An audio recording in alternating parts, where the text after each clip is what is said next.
Hello students, class 8 science में आज हम uses of metals and non metals के बारे में स्टडी करेंगे। You should be able to guess why metals are used in making machinery, automobiles, aeroplanes, trains, satellites, industrial gadgets, cooking utensils, water boilers etcetera. Students, आप अच्छे से इस बारे में जानते हैं कि जो मेटल्स हैं उनका क्या यूज है मशीनरी बनाने में, ऑटोमोबाइल जो व्हीकल्स होते हैं उनको बनाने में, एरोप्लेन, ट्रेन, सैटेलाइट, बहुत से इंडस्ट्रियल गैजेट्स बनाने में मेटल्स का यूज है। सेम इसी तरह से स्टूडेंट्स जो कुकिंग यूटेंसिल बनते हैं उसमें भी मेटल्स का यूज है, वाटर बॉयलर्स में मेटल्स का यूज है। तो बहुत सारे यूजेज हैं स्टूडेंट्स मेटल्स के। You are also familiar with the usage of some non-metals. Here are some interesting ones.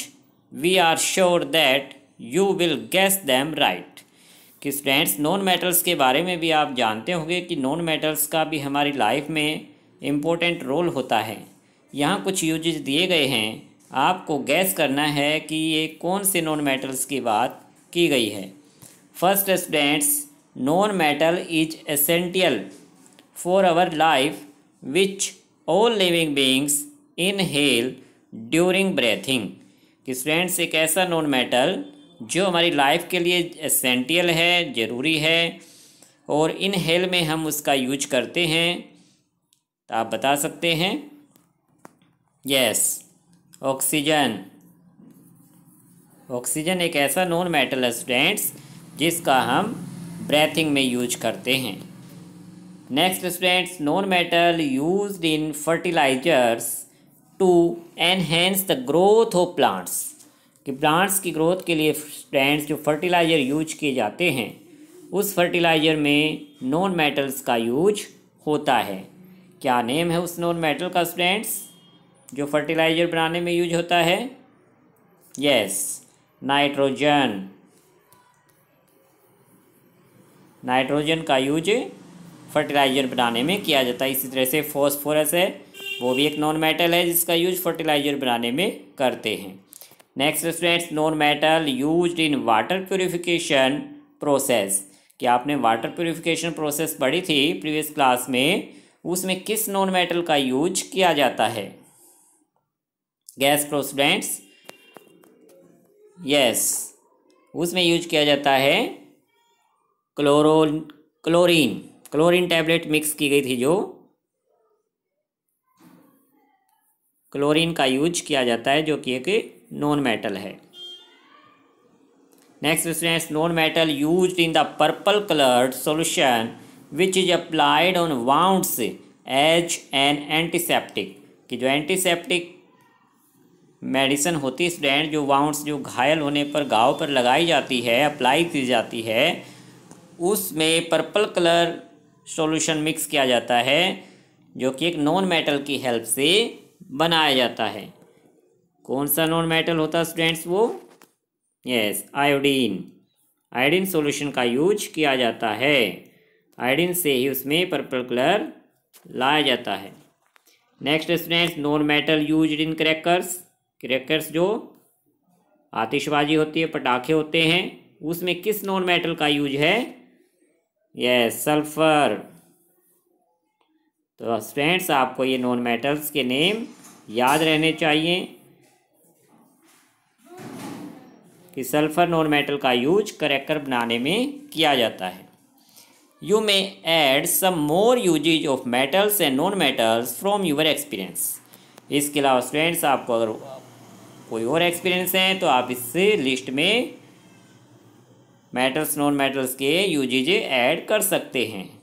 Now students, पहले के माइंड में क्वेश्चन आता है, I hear the magnesium is found in plants, in what form it is found in them. कि students पहले ने सुन रखा है कि प्लांट्स के अंदर मैग्नीशियम जो कि एक नॉन मेटल है पाया जाता है, बट स्टूडेंट्स किस फॉर्म में, इन व्हाट फॉर्म, वह जानना चाह रही कि किस फॉर्म में नॉन मेटल पाया जाता है, कि क्या यूज है उस नॉन मेटल का, मैग्नीशियम का प्लांट्स के लिए, कि मैग्नीशियम है जो स्टूडेंट्स वो क्लोरोफिल के अंदर एक एंजाइम्स के रूप में पाया जाता है। ENZYMES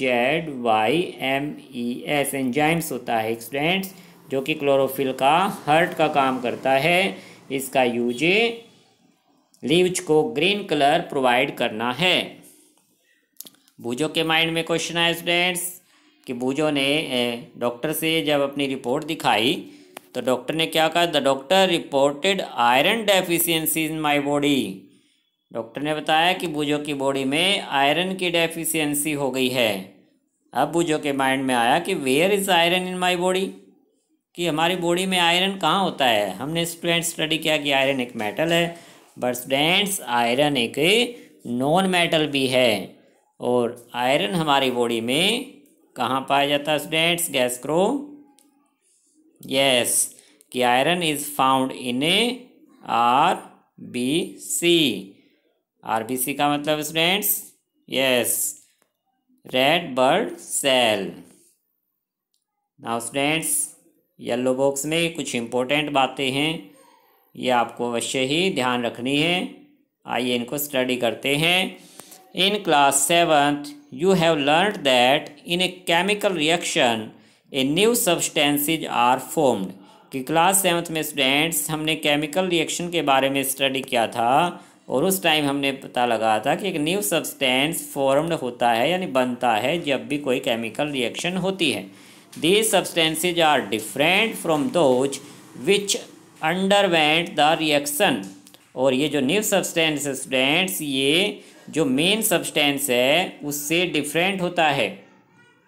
now if a substance can not be broken down further by chemical reaction, कि अगर स्टूडेंट्स केमिकल रिएक्शन से कोई सब्सटेंस अगर ब्रोकन डाउन नहीं किया जा सकता है बाय कूलिंग, कि उसको कूलिंग करके, हीटिंग, बाय इलेक्ट्रोलाइसिस यानी उसमें इलेक्ट्रिसिटी का यूज करके, यानी किसी भी तरीके से अगर हम उसको ब्रोकन डाउन नहीं कर पा रहे हैं तो it is called a element. तो स्टूडेंट्स उस सब्सटेंस को एलिमेंट नाम दिया गया है साइंस में।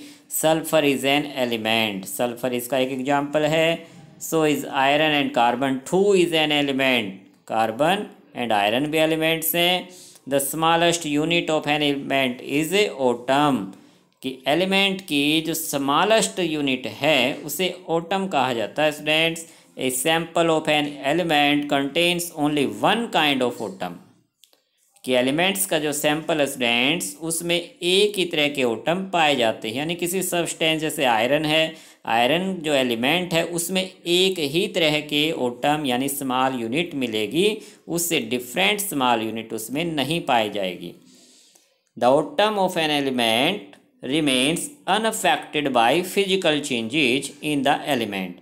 और जैसे स्टूडेंट्स किसी सब्सटेंस के एलिमेंट में चेंज आता है, फिजिकल चेंज आता है, तो जो एटम है वो रिमेन अनअफेक्टेड यानी सेम रहते हैं, एटम में कोई चेंज नहीं आता, एटम की प्रॉपर्टी सेम रहेगी। इसलिए कहा जाता है फिजिकल चेंज में कोई न्यू सब्सटेंस प्रोड्यूस नहीं होता है।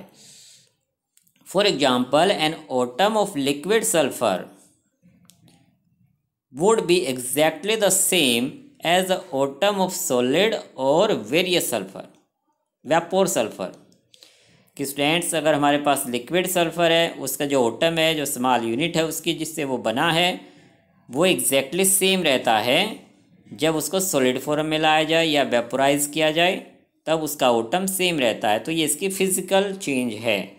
Although we have an infinite variety of substances in the universe, कि स्टूडेंट्स इस यूनिवर्स में यानी इस वर्ल्ड में बहुत सारी वैरायटी के, इनफाइनाइट वैरायटी ऑफ सब्सटेंस, कि उनकी हम काउंटिंग ही नहीं कर सकते कि कितने सब्सटेंस हैं, अनकाउंटलेस होते, इनफाइनाइट वैरायटी हैं। The number of elements form this substance is limited, but students जो नंबर ऑफ एलिमेंट्स हैं जिनसे ये सब्सटेंस बने हैं उनकी काउंटिंग की जा सकती है, वो लिमिटेड हैं। There are no more than 94 naturally occurring elements, कि स्टूडेंट्स अब तक 94 एलिमेंट्स की बारे में पता लग चुका है। An important classification of elements is in the terms of metals and non metals. और इन 94 एलिमेंट्स को मेटल्स नॉन मेटल्स की कैटेगरी में डिवाइड किया गया है। Most of the elements are metal, इनमें से ज़्यादातर जो स्टूडेंट्स से मेटल्स कहलाते हैं। The remaining are either non metal or metalloids, कि जो बाकी बच गए स्टूडेंट्स, ज़्यादातर तो एलिमेंट क्या है मेटल्स, लेकिन बाकी जो रिमेनिंग बच गए हैं वो नॉन मेटल हैं या फिर मेटलोड्स हैं। मेटलोड्स का मतलब क्या student? Metalloids possess characters of both metals and non metals, कि कुछ ऐसे एलिमेंट्स भी हैं जिनमें मेटल नॉन मेटल दोनों के कैरेक्टर्स आते हैं। ये कुछ ही हैं, सम यानी लगभग 6 के इक्वल ही हैं, लगभग 6 हैं। सो स्टूडेंट्स इसको आपने अच्छे से रिवाइज कर लेना है। इसके बाद स्टूडेंट्स कीवर्ड्स जो इंपॉर्टेंट वर्ड्स होते हैं इनको आपने लर्न कर लेना है। इनकी डेफिनेशन मैं आपको लिखकर भेज दूंगा। And what you have learned, ये इंपॉर्टेंट पॉइंट्स होते हैं स्टूडेंट्स, इनको भी आपने अच्छे से लर्न कर लेना चाहिए ताकि कंप्लीट चैप्टर आपको अच्छे से रिवाइज हो जाए। तो इस तरह से स्टूडेंट्स हमारा चैप्टर 4 कंप्लीट होता है। आप इसे अच्छे से रिवाइज कर लेना, व्हाट यू हैव लर्नड को लर्न कर लेना आपने। Okay students, thank you.